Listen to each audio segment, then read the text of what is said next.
We do have Paul Preston, founder and president of the Movement for a New California State, host of Red State Talk Radio, Agenda 21 Radio. And Paul, thanks for joining us. I was just talking about my theory that the Democrats enjoy a tremendously unfair advantage because they pick up 55 electoral college votes in California without stepping foot in the state or spending a penny there, putting them 1/5 of the way to the White House. You're trying to split that state up, much like Virginia and West Virginia or something like that, and create two Commonwealths there. Is that right? That's correct, yeah, and we're well on our way to doing it. We've declared ourselves independent from the state of California, and we've had 7 constitutional conventions. We've created our own government.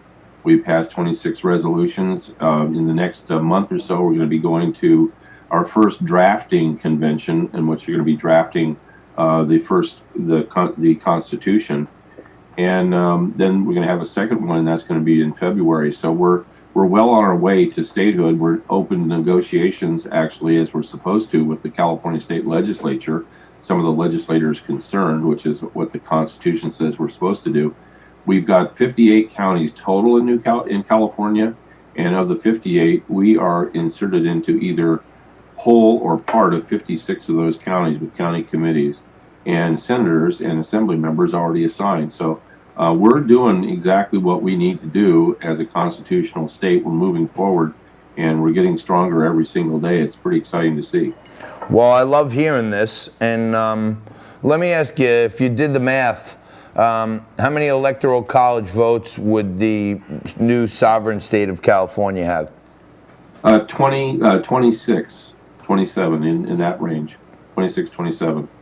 26, 55, 27. yeah, right now. And by the way, with this recent election, California, this just shows you how blue it is. But it's all by corruption, by the way. You know, the nation has just now seen the full force of Californication that we've been going through for years. But in the case of California, we have 55 electoral votes, and we have 53 members of Congress. And currently, right now, as of yesterday, as of Tuesday, the number of Republicans is at 7 of 55, of 53. 7. There's only 7 out of 53. The rest are all, of course, Democrats. And the system has been gamed all along. It's taken, 30, 40 years to get the system gamed so that it's in that situation. In fact, Gavin Newsom was saying openly when he first became governor in 2019 that he was going to destroy and completely eliminate the Republican Party out of California. And he's pretty much done it, actually. No doubt. Let me ask you this. We had a guest on last week who was telling us some stories about the old days when Gavin Newsom was married to Kimberly Guilfoyle, that he had some really weird sexual proclivities. The guy seems to me to be an enemy of democracy overall.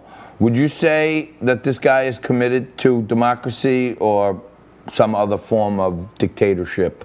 Well, he's, in our parlance, we speak constitutionally. We're originalist constitutionalists, and nowhere in the Declaration of Independence, the Constitution, or the Bill of Rights does it mention the word democracy, because the founding fathers knew that the word democracy really translated into dictatorship.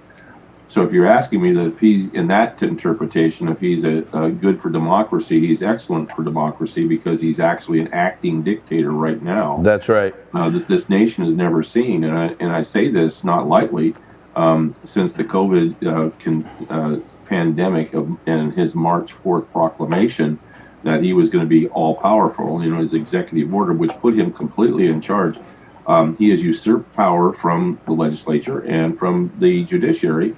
And he's got no oversight, so he's free to do whatever he wants as a dictator. He's the only standing dictator in this nation's history as a governor in our history.